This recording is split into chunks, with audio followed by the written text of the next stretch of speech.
جو unity and diversity کا جو کانسیپٹ ہے وہ بہت ہی امپورٹنٹ ہے.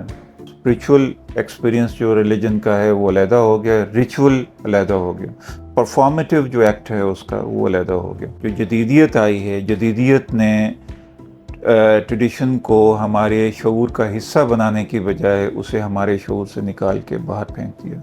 اس نے کیا کیا انگریز نے آ کے کہ وہ جو مدد معاش کے سلسلے میں جو جائیداد اٹیچ کی تھی درگاہ کے ساتھ, وہ اس نے وہ پیر کی ملکیت میں دے دی. دیکھیں سائنٹیفک ماڈل جو ہے جب بھی آپ ہیومنز کے اوپر اپلائی کرتے ہیں تو اس کا ایک شاخسانہ یہ ہوتا ہے کہ کلاسیفیکیٹری اس کی امپلیکیشنز ہوتی ہیں. جھگڑے شروع ہوئے تو پھر ہم نے دیکھا کہ 1907 میں جو ہے لکھنؤ میں پہلا جھگڑا شیعہ سنی کا شروع ہوا اور اس میں انگریزوں کی اپنی ایک ایڈمنسٹریٹو ایگزیجنسیز تھیں. لیکن یہ ہے کہ ایک شخص جو ہے وہ سب سے پہلے جو ہے کسی چشتی صوفی کا مرید ہوا, پھر اس نے قادری سلسلہ جوائن کر لیا, پھر اس نے سہروردی سلسلہ جوائن کر لیا, لیکن اس بنا کے اوپر کبھی بھی کوئی خون آشامی آپ کو نظر نہیں آتی. اور اب چشتیہ سلسلہ جو ہے وہ والا چشتیہ سلسلہ نہیں ہے اس کی روایت کے حساب سے جو کہ نظام الدین اولیاء کے زمانے میں تھا. آپ کے کلچر کے اوپر کوئی ورلڈ کلاس پبلیکیشن پاکستان سے نہیں آ رہی ہے, ٹھیک ہے نا. تو یہ کام شروع ہوگا, ایک ہیلدی ڈیبیٹ شروع ہوگی تو تب یہ بات آگے بڑھے گی, ورنہ لڑائی جھگڑا رہے گا. Hello and welcome to another episode of Time Slow Podcast. Today we have with us Dr. Kamran Tahir. السلام علیکم ڈاکٹر کامران, کیسے ہیں سر؟ ہاں ٹھیک ٹھاک بالکل. Sir to start of our conversation, ہماری جو آج ہم نے ٹاپک جو سلیکٹ کیا ہے وہ that is religious extremism, sectarianism, اس پہ ہم بات کریں گے اور آپ کا بہت زیادہ ورک ہے اس پہ. تو پہلے تھوڑا سا آپ اپنے کام کے بارے میں ہمیں ہماری آڈینس کو بتا دیں.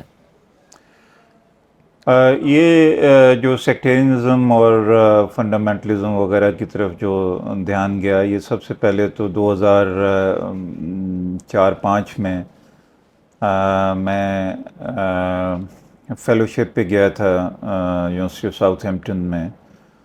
تو وہاں پہ جانے سے پہلے پروفیسر ین ٹالبوٹ کے ساتھ ڈسکشن ہوئی کہ کس پہ کام ہونا چاہیے. تو وہ مختلف جو ٹاپکس ہیں وہ زیر بحث آئے. تو میں چونکہ جنگ سے ہوں تو جنگ میں یہ سیکٹیرین وائلنس بہت ہی زیادہ عروج پہ تھی. تو اور وہاں پہ کے جو اورل سورسز ہیں یا وہاں کے جو فنڈامنٹل سورسز جن کو پرائمری سورس کہا جاتا ہے, ان تک رسائی بھی تھی, اور ایسے چند لوگوں سے بھی واقفیت تھی جن سے میں بات کر کے تو اپنے اس کو کیس اسٹڈی کو آگے بڑھا سکوں. تو اس وجہ سے یہ کہ جنگ کے اوپر کام کرنا چاہیے, اور جنگ کے جو مسائل ہیں ان میں سیکٹیرینزم جو ہے یا فرقہ واریت جو ہے وہ بہت ہی زیادہ نمایاں تھی. سو اس وجہ سے وہاں سے یہ سٹارٹ ہوا. پھر چونکہ شیعہ سنی انٹیگنزم کے اوپر کام ہوا, پھر کرسچن مائنورٹیز کے اوپر کام کیا.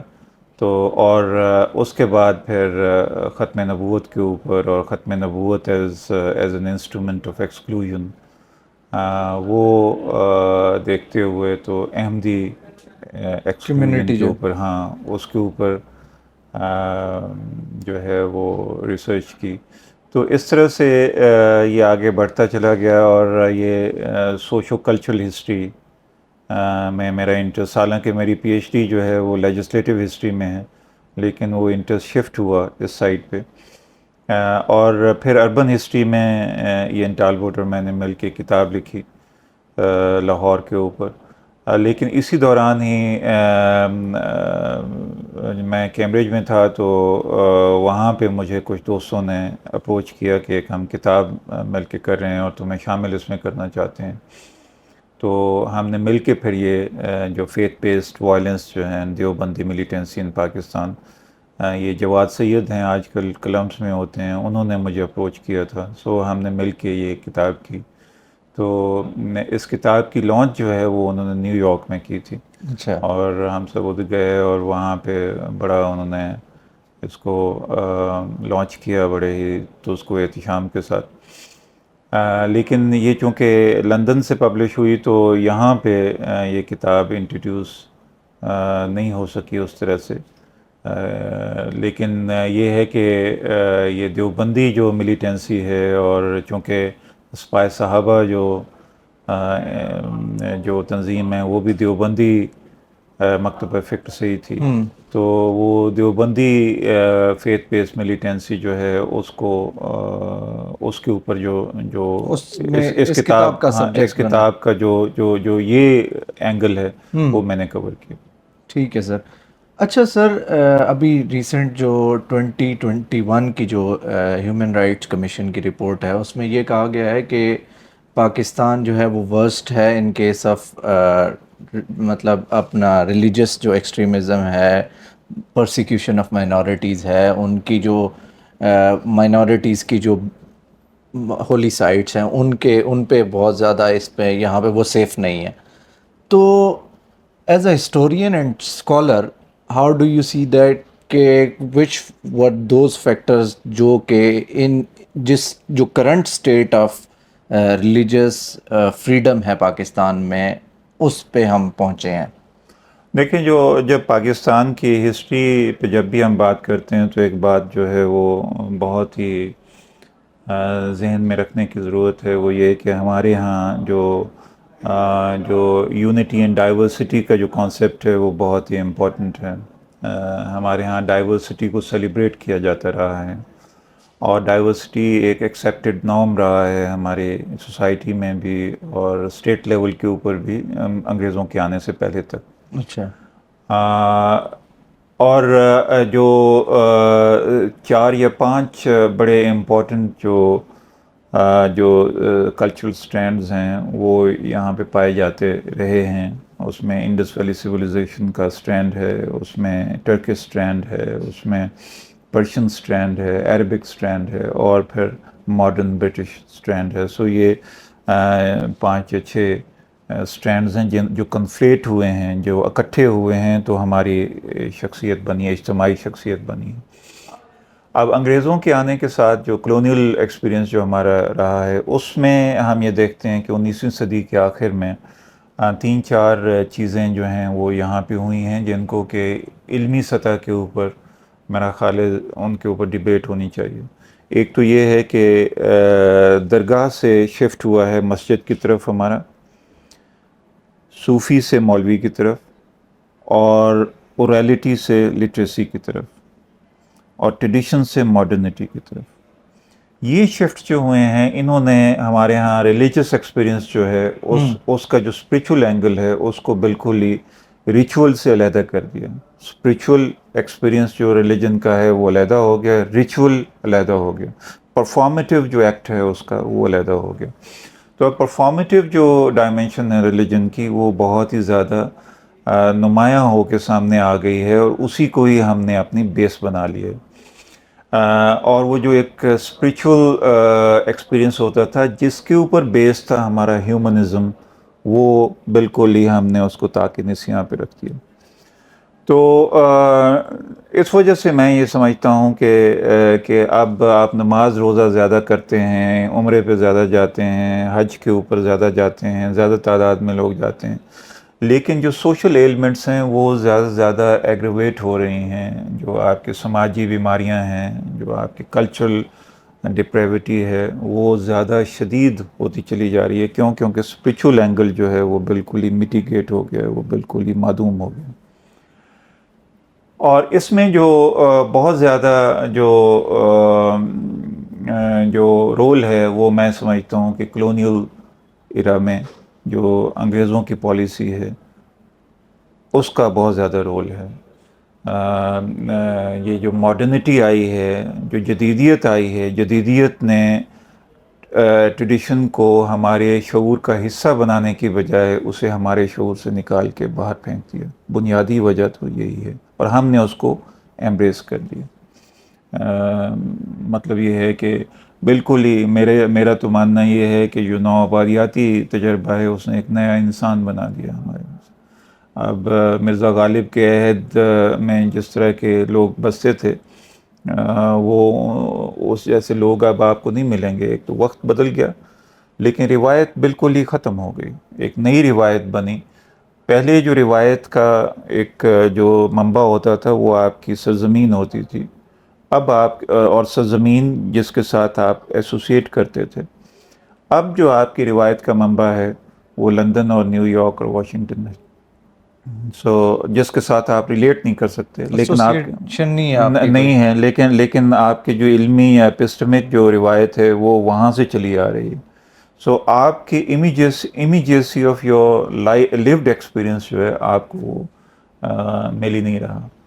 اس وجہ سے یہ بہت ہی بڑی جو ہے, اور جو آپ کا ریلیجس ایکسپیرینس ہے وہ ریچولز کا ایک پیک بن کے رہ گیا. اس میں اسپریچول ایلیمنٹ جو ہے وہ بالکل تو ختم ہو یہ گیا. انگریزوں نے اس اسپرچول ایلیمنٹ کو نکالا یہاں سے. انگریزوں کے نے جو ایک نیا یہاں پہ ایپسٹمک جو آن ٹو ایپسٹمک جو ایک نیا آرڈر یہاں پہ وہ وجود میں لے آئے, اس سے جو ہے وہ آپ جو اسپریچول جو آپ کا ایسنس ہے وہ ختم ہو گیا. اور آپ پرفارمنس کے اوپر آپ نے, مطلب یہ ہے کہ پہلے کیا ہوتا تھا, ایک صوفی سینٹ ہے اس کی آپ بات سنتے تھے, اور صوفی سینٹ کی جو درگاہ ہوتی تھی وہ ایک بہت ہی اکلیکٹک قسم کی, ایک بہت ہی انکلوسیو قسم کی, پلورلسٹک ایک جگہ ہوتی تھی. وہاں پہ ہر کوئی چلا جاتا تھا. وہاں پہ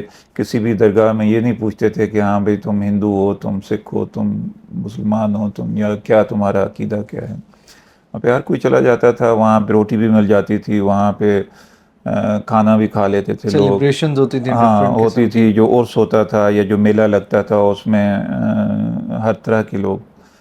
اچھا وہ اب ختم ہو گئے یا وہ اسٹیٹ کنٹرول میں آ گئے. اسی طرح سے جو درگاہ تھی اس کے ساتھ مکتب بھی ہوا کرتا تھا, جس کے لیے مدد معاش کے صورت میں مغلوں نے اور بعد میں ایون رنجیت سنگھ نے بھی کچھ جائیدادیں یا کچھ زمین جو ہے وہ اٹیچ کر دی تھی. اس نے کیا کیا انگریز نے آ کے کہ وہ جو مدد معاش کے سلسلے میں جو جائیداد اٹیچ کی تھی درگاہ کے ساتھ, وہ اس نے وہ پیر کی ملکیت میں دے دی. اب پیر جو ہے جاگیردار بن گیا, ٹھیک ہے نا. تو وہ اسپریچول ایلیمنٹ جو ہے وہ ختم ہو گیا, اور وہ ایک جو میٹیریل ایلیمنٹ ہے وہ زیادہ ایڈ ہو گیا اس میں. ایڈ ہو گیا. تو اس وجہ سے جو ہم لوگوں کی جو تربیت ہے ایز اے ہیومن, اس کا تعلیم سے جو رابطہ ہے وہ منقطع ہو گیا. اب وہ تعلیم آپ حاصل کیے چلے جاتے ہیں لیکن تربیت جو ہے وہ کہیں بھی نہیں ہے, کیریکٹر کہیں بھی نہیں ہے. کیریکٹر کہاں سے آتا ہے؟ وہ آپ کی اسپریچول اور ایتھیکل مورل ایتھوس سے آتا ہے. وہ مورل ایتھوس جو اسپریچولیٹی کے ساتھ اٹیچڈ ہوتی ہیں, وہ نہیں رہیں تو حالت بالکل خراب ہو گئی. اب شاہ حسین کتنے لوگ پڑھتے ہیں, یا بلے شاہ کو صرف گانے بجانے کے لیے, لیکن کتنے مقالے لکھے جاتے ہیں سلطان باہو کے اوپر. جو خاص طور پہ جو فارسی شاعری ہے سلطان باہو کی اور بابا فرید گنج شکر کی, وہ تو بالکل ہمیں پتہ ہی نہیں ہے کہ کدھر ہے وہ.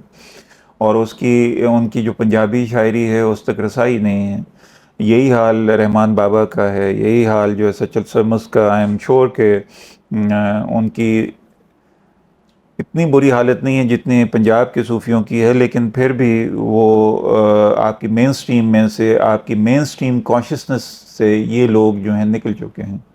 اب آپ کیا پڑھتے ہیں؟ اب آپ کرسٹوفر مارلو پڑھتے ہیں, اب آپ شیکسپیئر پڑھتے ہیں, آپ پیراڈائز لاسٹ پڑھتے ہیں. اس کے علاوہ جو ہے آپ کو نہ نوکری ملتی ہے, نہ عزت ملتی ہے.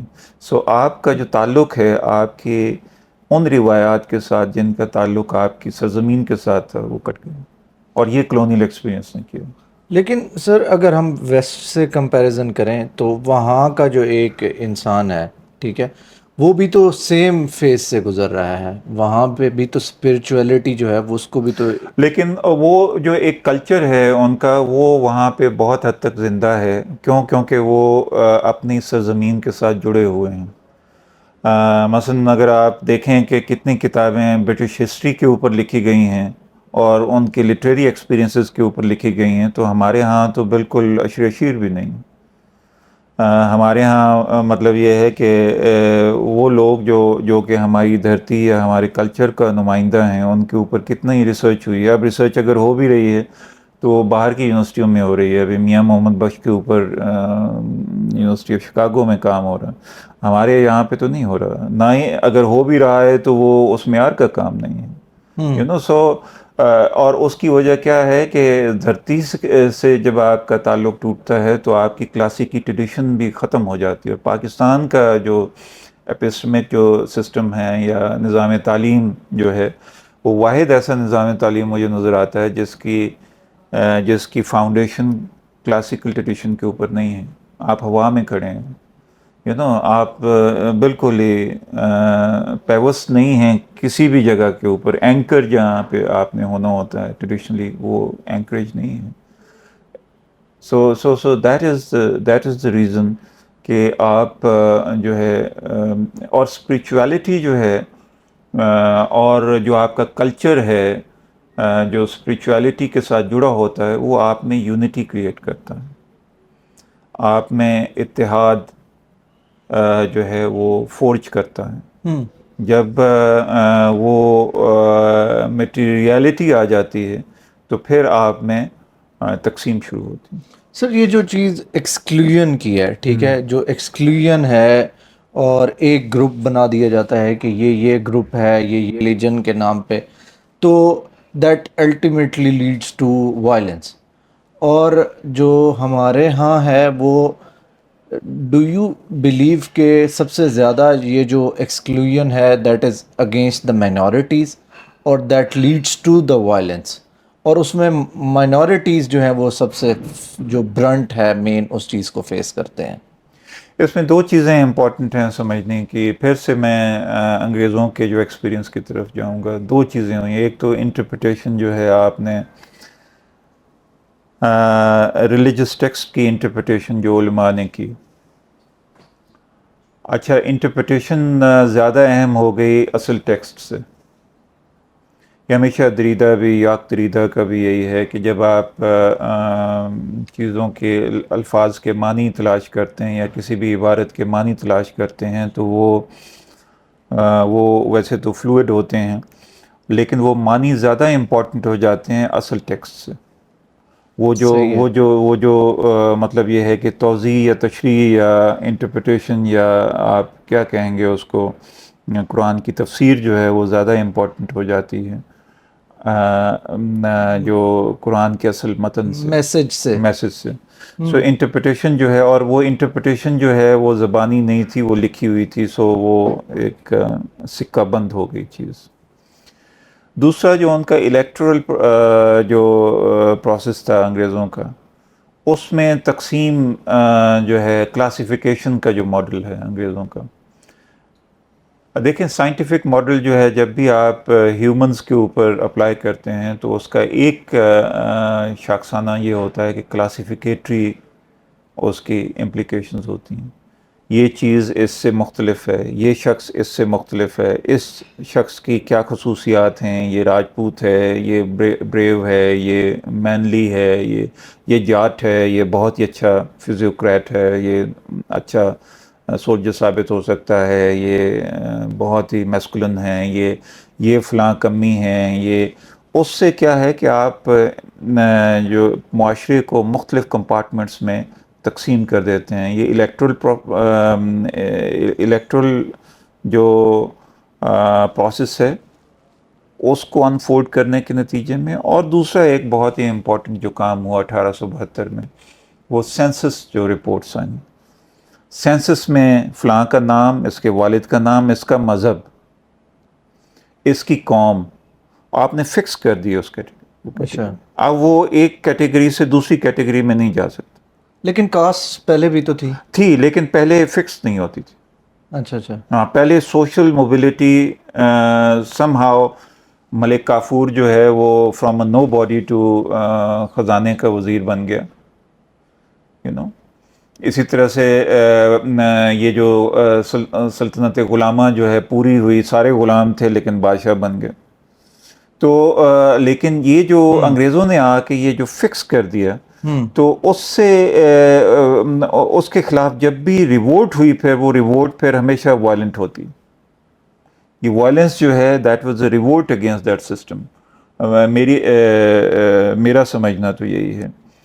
اور پھر یہ ہے کہ چونکہ ہمارا ہم نے جو ڈیفائن کیا اپنے آپ کو وہ in the light of literal text کے کیا, لیوڈ ایکسپیرینس کے طور پہ نہیں کیا. جو ہے نا یہ اس کو عرف عام میں کہا جائے تو ریلیجن جو ہے وہ ہسٹوریسائز ہو گیا.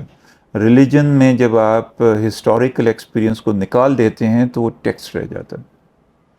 ریلیجن کے لیے بہت امپورٹنٹ ہے کہ آپ ہسٹوریکل ایکسپیرینس اور کلچرل ایکسپیرینس ساتھ ساتھ اس کے چلے اور آپ ریلیجن تک ایکسیس حاصل کریں through cultural and historical lens. جب آپ ہسٹوریکل لینس کو بھی ختم کر دیتے ہیں کہ نہیں دیکھیں یہ بدعت ہے, یہ تو ہندوؤں کا تہوار ہے, یہ ہم اس کو نکال دیتے ہیں, ہم نے اوریجنل ٹیکسٹ کی طرف جانا ہے. اس کا کیا مطلب ہے؟ اس کا مطلب یہ ہے کہ آپ نے جو 1300 سال کی مسلم ہسٹری ہے اس کو بالکل ہی آپ نے تاکہ نسیاں پہ رکھ دیا, اس کو بالکل ہی اگنور کر دیا. وہ جو لیوڈ ایکسپیرینس ہے وہ آپ خاطر میں نہیں لا رہے, آپ سے ٹیکسٹ کو سامنے رکھ رہے ہیں. اور ٹیکسٹ جو ہے وہ کب کا ہے؟ وہ 7ویں صدی کا ہے. ٹیکسٹ کو جو انٹرپریٹ کیا جاتا رہا ہے عباسیوں کے دور میں, اس کے بعد فاطمیوں کے دور میں, اس کے بعد مغلوں کے دور میں, یا وہ جو سارا ایکسپیرینس ہے وہ آپ نے منہا کر دیا. سو اس وجہ سے جو ہے آپ نے جب لٹرل میننگز آپ اس کے فائنڈ آؤٹ کرنے لگے تو پھر وہ جبر کے علاوہ, کوئرشن کے علاوہ اور کوئی راستہ رہ ہی نہیں گیا ریئل اسلام کو نافذ کرنے کے لیے. تو وہ کوئرشن جو ہے وہ اس کا تختہ مشق جو بنے وہ مائنورٹیز بنے. میں نے I hope I haven't confused you. نہیں وہ آپ نے بڑا ایک اس میں ایکسپلین کیا کہ کیسے ان کو ایکسکلوژن کی طرف وہ کیسے گئے اور پھر how did that lead towards جو وائلنس ہے. ہاں کہ اب دیکھیں نا اس میں یہ تھا کہ 18ویں صدی تک وائلنس اس طرح سے نہیں تھی. یہاں پہ کیا ہوا کہ 18ویں صدی میں پہلی دفعہ باہر کا انفلوئنس جو ہے وہ آنا شروع ہوا. مثلا یہ ہے کہ لکھنؤ میں مولوی دیدار علی غفران مآب جو ہیں وہ پہلے شیعہ عالم تھے جو باہر پڑھنے گئے نجف اور قم میں. اسی طرح سے سنی علماء بھی جو ہیں باہر سے پڑھنے کے لیے جو ہے شاہ ولی اللہ مثلا یہ ہے کہ حجاز میں گئے پڑھنے کے لیے. مولوی حاجی شریعت اللہ بھی باہر سے ہو کے آئے. جو یہاں کا سوشل اور پولیٹیکل جو آرڈر ہے اس میں ڈسرپشن شروع ہوئی تو باہر کے جو انفلوئنسز ہیں ان کو آپ نے ایکسیپٹ کرنا شروع کیا. اور وہاں کا جو ایک بہت ہی طاقتور انفلوئنس تھا وہ محمد بن عبد الوہاب کا تھا. وہ یہاں پہ آپ نے جو ہے وہ ایکسپیرینس کیا. اور ساتھ ہی ساتھ جو آپ کا سارا جو ریلیجس سسٹم ہے یہ آپ کے پولیٹیکل سسٹم کے ساتھ ساتھ چلتا رہا ہے.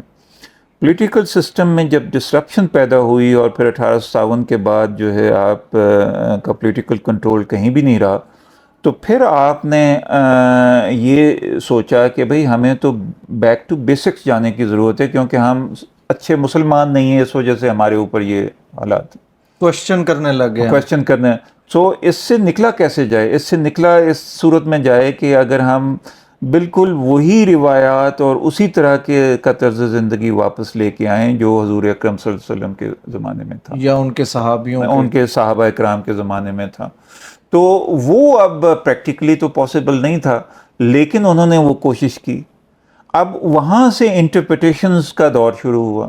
انٹرپریٹیشنز کی وجہ سے جھگڑے شروع ہوئے تو پھر ہم نے دیکھا کہ 1907 میں جو ہے لکھنؤ میں پہلا جھگڑا شیعہ سنی کا شروع ہوا اور اس میں انگریزوں کی اپنی ایک ایڈمنسٹریٹو جو ایگزیجنسیز تھیں کہ ورنہ جو 10ویں محرم ہے وہ سارے جو فقہ کے ماننے والے ہیں وہ مناتے تھے. جھگڑا کس بات پہ تھا کہ جی وہ کربلا میں جانا ہے ادھر, تو انہوں نے روٹ جو ہے وہ الگ الگ کر دیا. پہلے ایک ہی روٹ سے جاتے تھے سنی بھی اور شیعہ نے, انہوں نے الگ الگ کر دیا. اس پہ جھگڑا جو ہے شدید ہو گیا. اور پھر آپ دیکھتے ہیں کہ یہ جو دیوبندی فکر ہے اس کو ایک جگہ مل گئی آپ کے سماج میں جو ہے وہ انروڈ بنانے کی, اور پھر جو ہے فتوے بہت زیادہ آئے. ایون احمد رضا خان بریلوی نے ہر فقہ کو, بریلویوں کے علاوہ ہر فقہ کو کافر قرار دیا. اچھا, بریلوی صرف مسلمان ہیں؟ ہاں, باقی سبھی, اور دیوبندیوں نے بھی یہی کیا. انہوں نے بھی, ہاں بالکل, ہاں انہوں نے بھی یہی کیا. اور خاص طور پہ شیعہ حضرات شیعہ تو کے بالکل بالکل ہی باہر ہو گئے. تو یہ جو ساری صورتحال ہے, یہ اس کا آغاز جو ہے وہ 19ویں صدی کے ربع آخر میں ہوا. اور اس چیز کو جو ہے وہ انگریز نے بھی بہت زیادہ انگریز کی ایکسپلائٹ کیا. پالیسی کے نتیجے میں ہوا. اچھا ٹھیک ہے سر. اس کے بعد اچھا چلیں, وہ تو ہو گیا کہ سیکٹیرینزم کی طرف, لیکن جو ریلیجیس جو دوسری مائنورٹیز ہیں after the creation of state of Pakistan, جو ہم نے ان کو کانسٹیٹیوشن میں تو رائٹس دے دیے, لیکن کون سی ایسی چیزیں تھیں جس کی وجہ سے اس کی پریکٹس میں ہم نے. دیکھیں, میرا اپنا خیال یہ ہے کہ پاکستان کی ہسٹری میں 3-4 سال بہت اہم ہیں. اس میں ایک بہت اہم سال ہے 1949 کا, جس میں نہ صرف قرارداد مقاصد پاس ہوئی بلکہ ایک اور تحریک نے جنم لیا جس کا نام تھا مجلس تحفظ ختم نبوت. اور پھر اسی طرح سے ایک سال جو ہے وہ 1974 کا بہت اہم تھا, جس میں کہ احمدیوں کو آپ نے باہر نکال کیا. 1979 کا سال بہت امپورٹنٹ تھا, جس میں 2-3 کام ہوئے. ضیاء الحق نے اسلامائزیشن کا اپنا ایجنڈا اس کو پروپیل کیا. پیوریٹینیکلزم, آپ اس کو اس طرح سے نام, ہاں. اسی طرح سے شیعہ موبلائزیشن ہوئی کیونکہ انقلاب ایران آیا.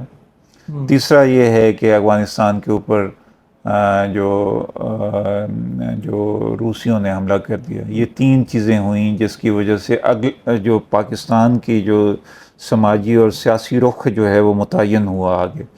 اور پھر 2001 ہے جس میں کہ وار آن ٹیرر سٹارٹ ہوئی. اچھا, اب 1949 میں جو ہے وہ یہ 2 کام جو ہوئے, قرارداد مقاصد جس کے بارے میں فرام جناح ٹو ضیاء میں جسٹس منیر کہتے ہیں کہ اگر جناح صاحب زندہ ہوتے تو یہ کبھی بھی نہ ہوتا. اور یہی ایک وجہ تھی کہ جوگندر ناتھ منڈل کا جو لیٹر ہے وہ انٹرنیٹ پہ ہے, جو انہوں نے لیاقت علی خان کو لکھا استعفے کا, اور وہ چھوڑ کے تو کلکتہ چلے گئے. میں نے کہا جی ایشورنسز جو جناح صاحب نے دلوائی تھیں وہ تو آپ لوگوں نے اسے ریپوڈیٹ کیا ہے, ٹھیک ہے نا. تو 1949 میں آپ نے جو ہے یہ مجلس احرار جو ہے, حالانکہ وہ ہاری ہوئی جماعت تھی, لیکن سب سے زیادہ اثر جو ہے وہ مجلس احرار کا ہوا آپ کے ذہنی جو مذہبی فکری تنظیم سازی ہے اس کے اوپر. کہ 1953 میں جو اینٹی احمدی تحریک ہے اس کے روئے رواں بھی مجلس احرار. اور 1949 میں یہ جو مجلس تحفظ ختم نبوت ہے یہ بھی عطا اللہ شاہ بخاری کے ایما کے اوپر یہ بنی, اور اس کا ایک ایجنڈا تھا کہ احمدیوں کو باہر کریں آئینی اعتبار سے. تو اور قرارداد مقاصد میں بھی شبیر احمد عثمانی, اور جب یہ پاس ہوئی تو مولانا مودودی نے باقاعدہ مبارکباد بھیجی شبیر احمد عثمانی کو کہ یہ ہماری فتح ہے. یہ باقاعدہ ولی نصر نے اپنی کتاب میں اس کا ذکر بھی کیا. تو یہ جو سارا ایجنڈا ہے یہ ایک پیرلل ایجنڈا چلتا رہا, اور اس کو پاکستانی اسٹیٹ جو ہے نہ تو اس کی گریوٹی کو سمجھ پائی, نہ ہی اس کو ہینڈل کر پائی. یہ اتنا شدید رد عمل تھا 1953 میں کہ 2 حکومتیں آپ کی, صوبائی حکومت جو ٹیوانا صاحب کی دولتانہ صاحب کی تھی، ممتاز محمد دولتانہ کی پنجاب میں، وہ بھی گری، اور خواجہ ناظم الدین کی حکومت بھی گری. اتنی پاور تھی اس ریلیجس سینٹیمنٹ میں، جو کہ ہم نے 1953 میں دیکھا. اور اس کی جو بنیاد ہے وہ 1949 کی ان دو ڈیولپمنٹس میں آپ دیکھ سکتے ہیں. ٹھیک ہے نا. اور پھر یہ ہمیں ہمیشہ یاد رکھنا چاہیے کہ پاکستان، بلکہ بر صغیر کی جو مذہبی تاریخ ہے، مذہبی و سیاسی تاریخ، وہ آپ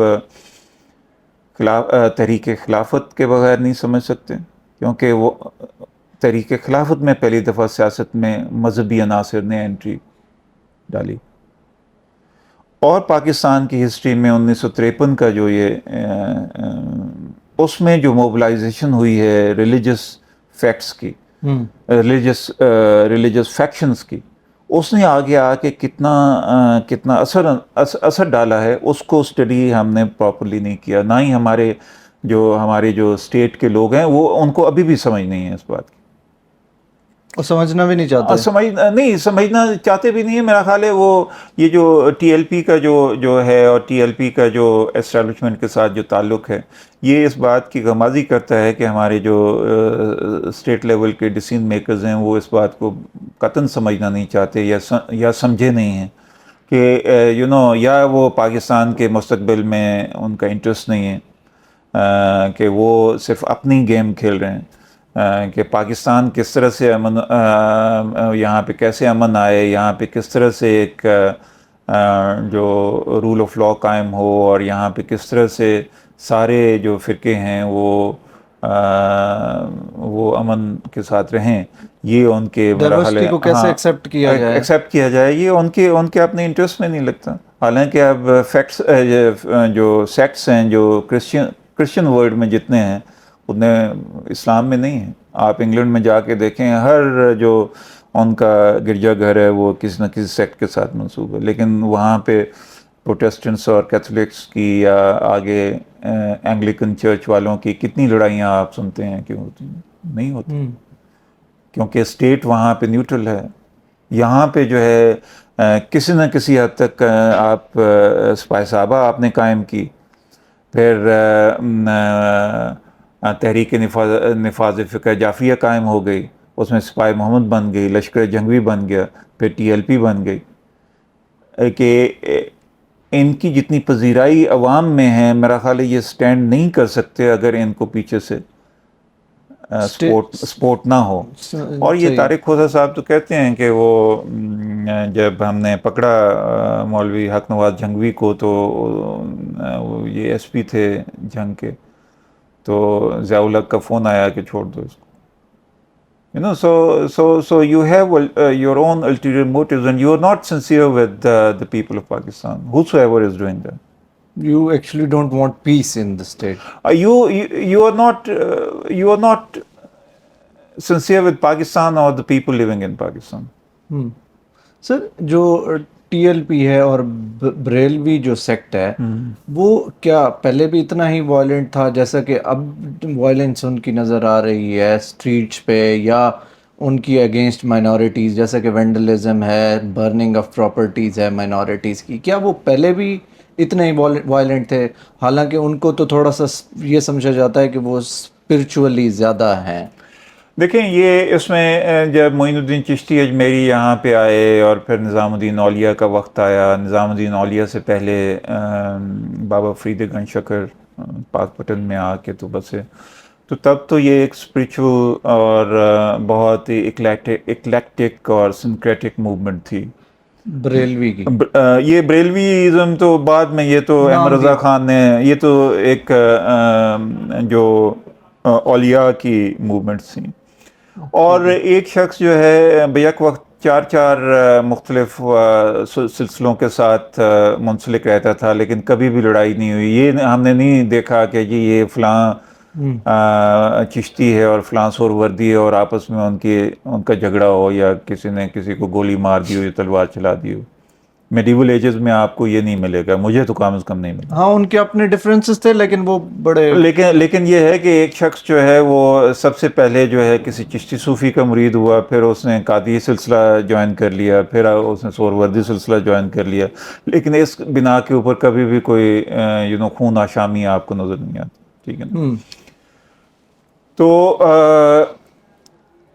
اچھا, پھر نظام الدین اولیاء کے بعد جو چشتیہ سلسلہ ہے اس کے اوپر وہ ایک طرح سے پس پشت میں چلا گیا. تو جب نظام الدین اولیاء کے بعد چشتیہ سلسلہ جو ہے وہ تھوڑا پس پشت چلا گیا, تو یہ دوبارہ سے 18ویں صدی میں نور محمد مہاروی نے کی وجہ سے دوبارہ سے سامنے آیا, یہ چشتیہ سلسلہ کی ریسرجنس ہوئی. جو وہ ریسرجنس ہوئی اس میں ہمیں نظر آتا ہے کہ وہ اس میں ایک سخت گیری تھی. سلمان توسیع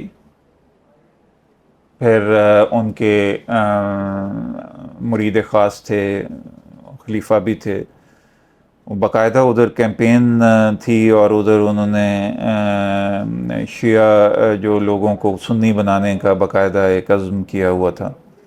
اور جب سلمان توسیع کے آگے خلیفہ جو ہے سیالوی ہوئے, شمس الدین سیالوی, اگر میں نام غلط نہیں لے رہا تو انہوں نے تو باقاعدہ یہ جو شیعوں کے اگینسٹ جو ہے باقاعدہ کیمپین, اور قمر الدین سیالوی جب ہوئے تو انہوں نے تو شیعہ شناسی سینٹر وہاں پہ بنایا. اچھا, شیعہ شناسی سینٹر, ہاں. اور انہوں نے کہا کہ یہ بہت ہی, اور فتوے بھی, اور آہستہ آہستہ ہم یہ دیکھتے ہیں کہ چشتیہ سلسلہ جو ہے وہ دیوبندیت کے قریب آتا چلا گیا.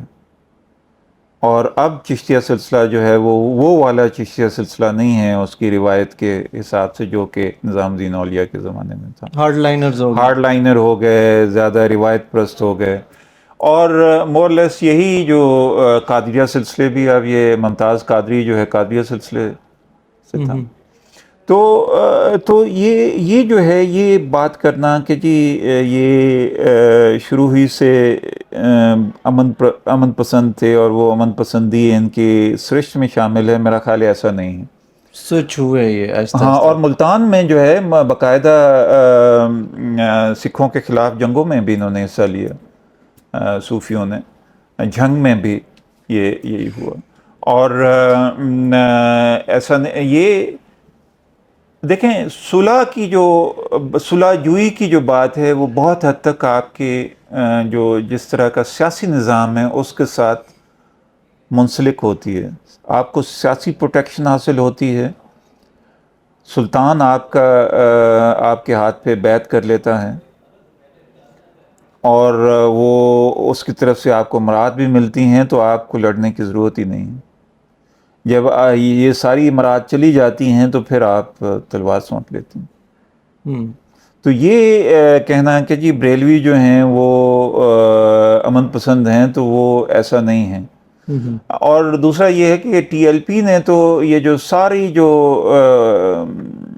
ٹیکسٹ بک جو امیٹیشن ہے وہ ساری مجلس احرار کی ہے. یہ دھرنے کی پالیٹکس, ایجیٹیشنل پالیٹکس, یہ مجلس احرار پنجاب میں لے کے آئے تھے 1930 کی دہائی میں. اسی کو ہی وہ امیٹیٹ کر رہے ہیں, ریپلیکیٹ کر رہے ہیں. اور مجلس احرار ہی کی اسی سرشت کو جماعت اسلامی نے بھی کاپی کیا.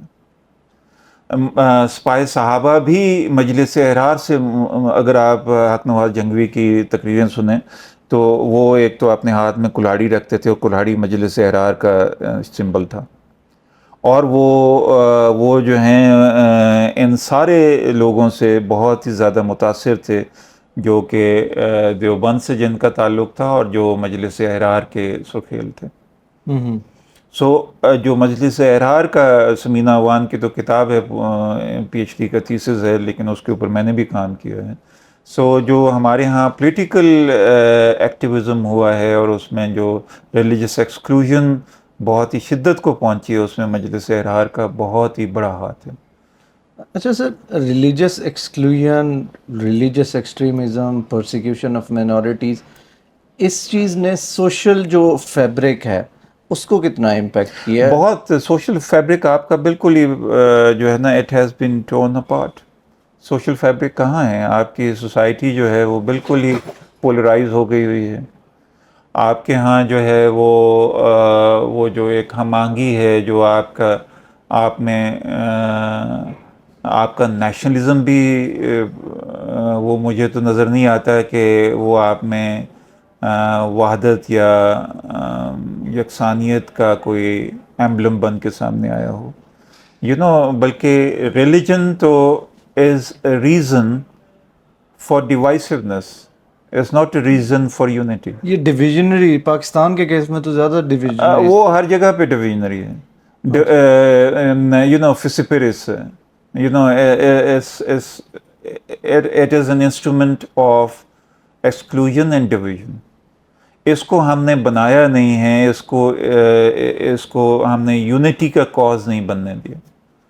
یونٹی کا ریلیجن کو کیسے یونٹی کا کاز نہیں بننے دیا گیا؟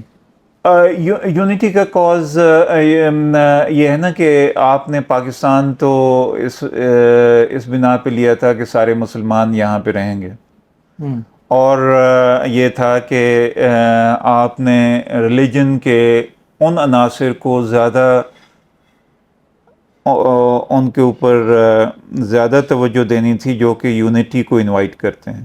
آپ نے ان فروئی معاملات کے اوپر زیادہ توجہ دی جو کہ ڈویژن کا پیش خیمہ بنے.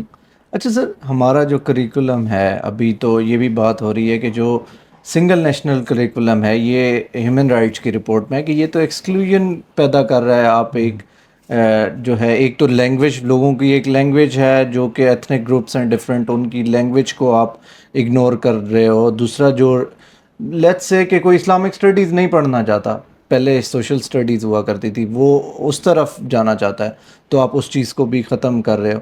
تو اس کے لانگ ٹرم کیا امپیکٹ ہیں؟ میرا خیال ہے یہ جو سنگل نیشنل کریکولم تو ایک اور چیز ہے، کیونکہ ایک طرح سے سوشل ڈویژن جو ہے وہ پاکستان میں بہت زیادہ، مطلب یہ ہے نا کہ یہ اب یہ بات سمجھنے کی ہے کہ ایچسن کا پڑھا ہوا بچہ جو ہے وہ کسی مدرسے کے پڑھے ہوئے لڑکے کے ساتھ گفتگو بھی نہیں کر سکتا.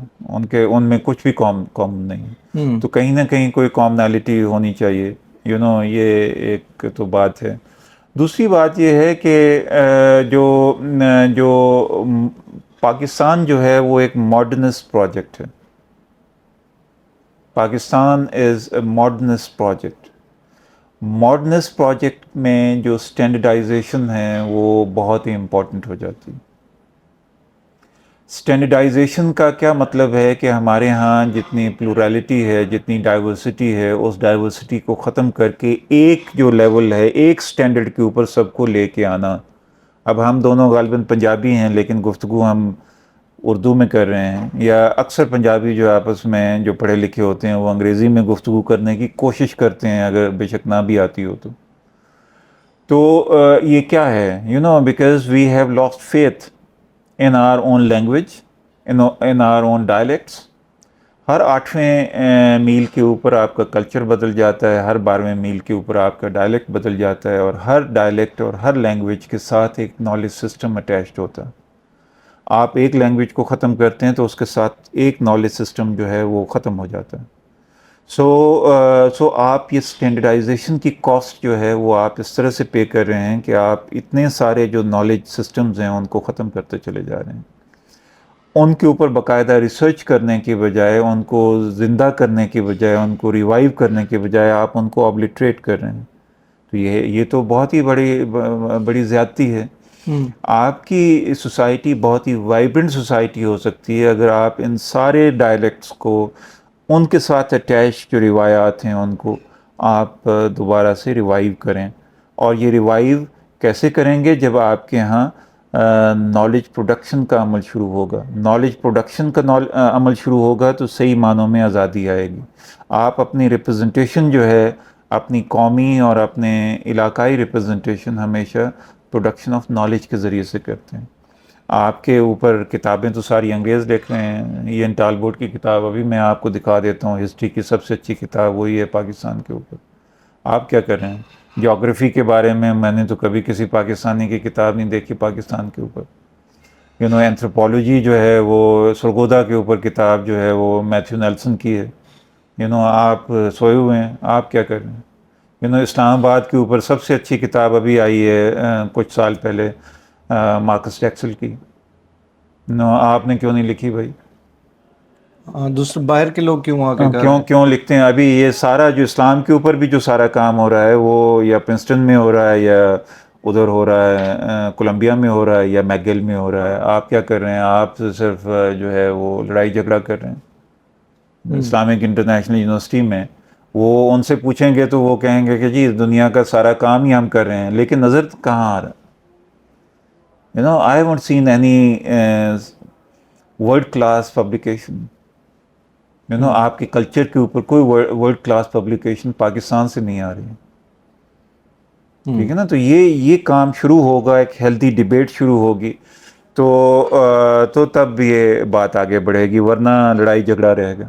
سر یہ چیز ہے کہ اب اگر آپ ختم نبوت پر بات کریں یا آپ احمدی کمیونٹی کے بارے میں بات کریں، جو کہ پاکستان میں بڑا سینسٹیو ایک معاملہ بنا دیا گیا ہے آپ کو، اور جو سب سے زیادہ جو موب کی شکل میں اب یہ ہو جاتا ہے کہ کسی کو بھی آپ کسی پہ بلاسفیمی کے چارجز لگائیں، اور وہ بلاسفیمی کے چارجز کے اس کو، جیسا کہ مشال خان کا کیس ہے، اور کورٹس میں بھی ایون کلنگز ہوئی ہیں کہ کورٹس میں بلاسفیمی کے کسی پہ چارجز ہیں. تو یہ چیزیں جب آپ کی بڑھیں گی تو پھر کیسے آپ نالج پروڈکشن یا اس چیز کی جب بات ہی نہیں کرنے دیں گے تو آپ کیسے معاملات کو آگے بڑھا سکیں گے؟ میرا خیال ہے اگر اسٹیٹ اپنا رول جو ہے وہ اس میں کوئی تھوڑا پازیٹیو کر لے تو اسٹیٹ نے کبھی بھی کوئی افرمیٹیو ایکشن نہیں کیا ہے ان معاملات کو سارٹ آؤٹ کرنے میں.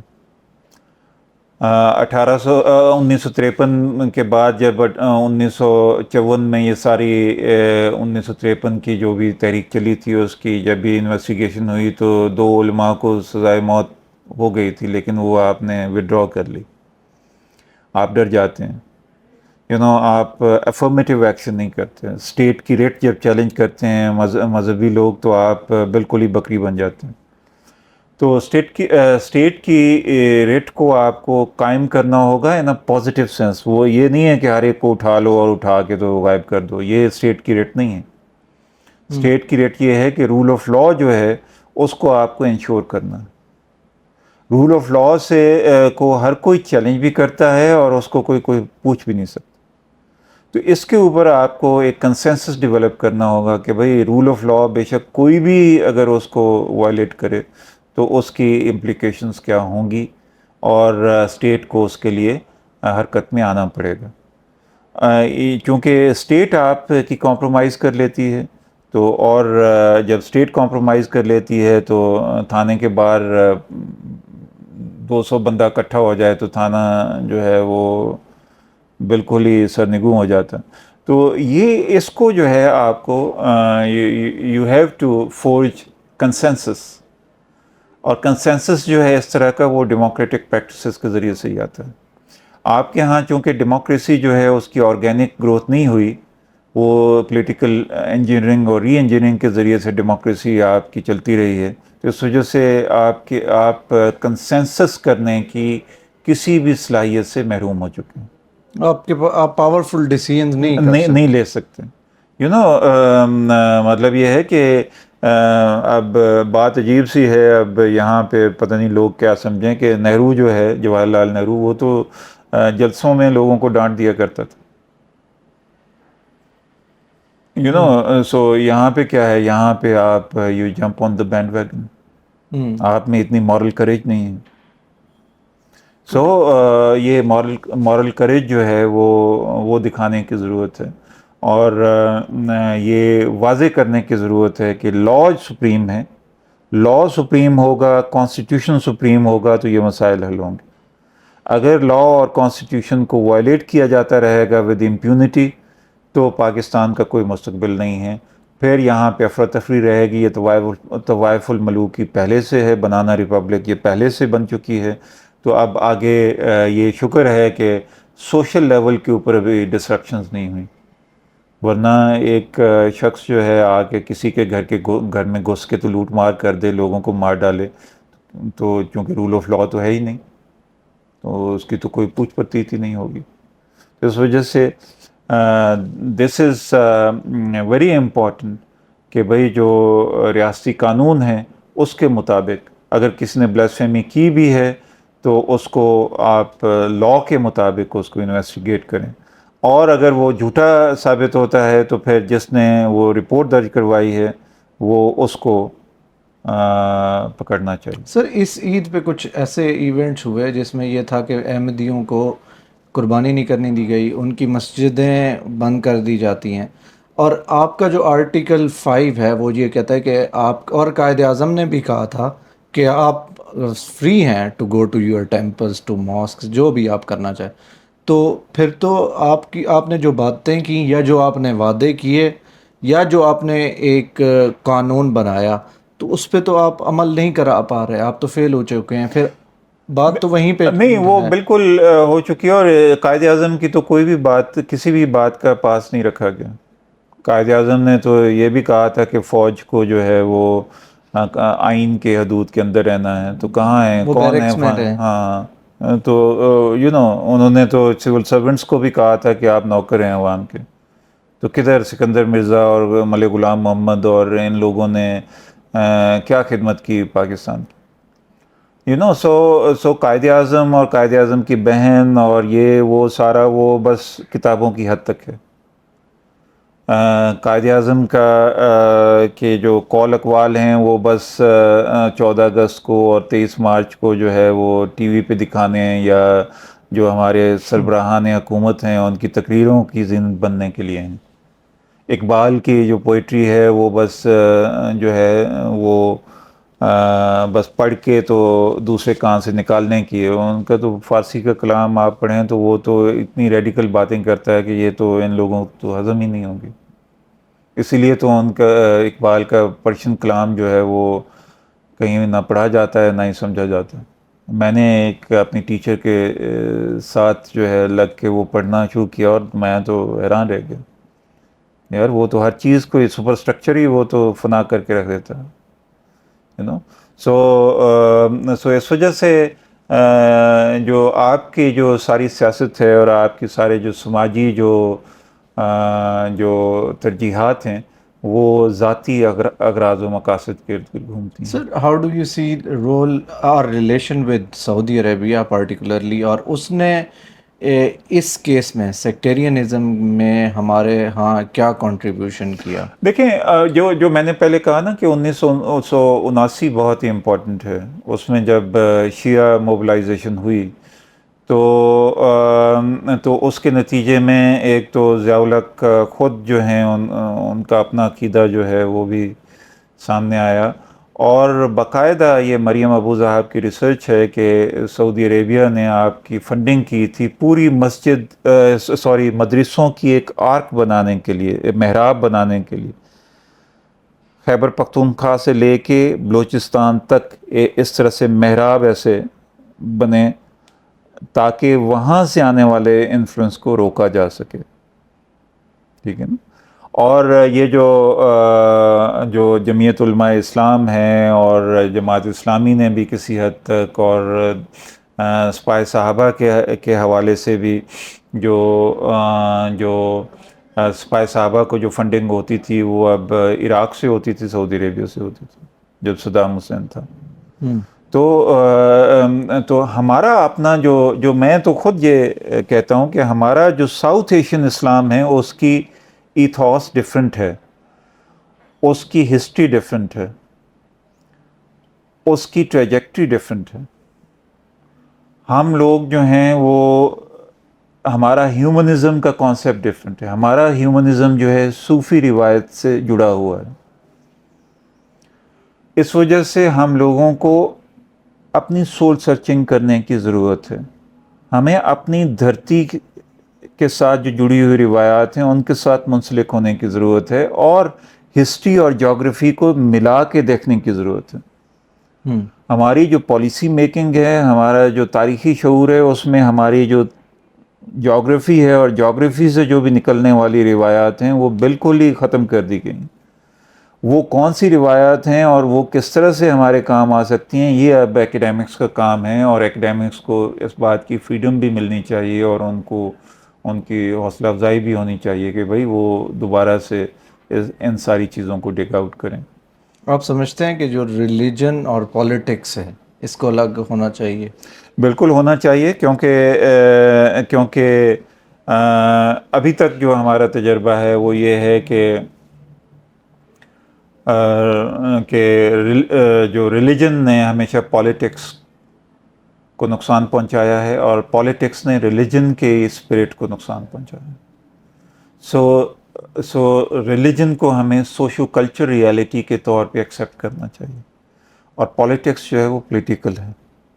پولیٹیکل اور سوشو کلچرل یہ اسٹریمز علیحدہ علیحدہ ہوں، اثر تو ایک دوسرے کے اوپر ہوگا ان کا، لیکن یہ ہے کہ یہ علیحدہ علیحدہ ہوں تو یہاں پہ امن اور سکون اور ایک طرح سے آئین اور قانون کی جو کی سپیریورٹی ہے یا سپرمیسی ہے اس کو یقینی بنایا جا سکتا ہے۔ سر ہم we'll move towards our second session, میرے خیال سے ابھی کافی ہم نے بات کر لی ہے اس چیز پہ۔ سیکنڈ سیشن جو ہے وہ ہمارا شارٹ ریپڈ فائر کویشچنز ہوں گے۔ جی جی جی۔ سر آپ کا فیوریٹ آتھر یا رائٹر؟ میرا فیوریٹ رائٹر آتھر دوستویسکی ہے، اور جو ہسٹری میں کرسٹوفر بیلی۔ اچھا، فکشن میں؟ فکشن میں جو لٹریری ہے وہ دوستویسکی ہے۔ اچھا، دوستویسکی، فیودور دوستویسکی کو میں ہر ایک کو کہتا ہوں کہ پڑھیں۔